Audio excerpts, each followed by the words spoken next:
হযরত মুহাম্মদ মুস্তাফা সাল্লাল্লাহু আলাইহি সাল্লামের উপরে শুধু বিশ্বাস রাখলেই হবে না, বরং তার অনুগত করতে হবে।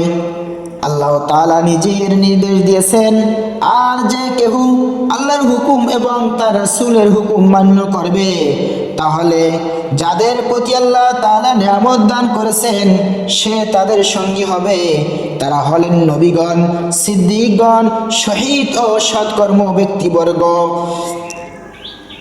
কেউ যদি মুহাম্মদ সাল্লাল্লাহু আলাইহি সাল্লামকে অমান্য করে বা তাকে অস্বীকার করে, তাহলে তার কি ক্ষতি হতে পারে তাও আল্লাহ তাআলা বলে দিয়েছেন। আল্লাহ তাআলা বলেন, কেউ যদি রাসূল সাল্লাল্লাহু আলাইহি সাল্লাম বিরুদ্ধাচরণ করে, তার কাছে সরল পথ প্রকাশিত হওয়ার পরে আমি তাকে ওই দিকে ফেরত দিই যেই দিকে অবলম্বন করেছে, এবং তাকে জাহান্নামের দিকে নিক্ষেপ করি, আর তার নির্দিষ্ট স্থান, তার গন্তব্য স্থান হয়েছে জাহান্নাম।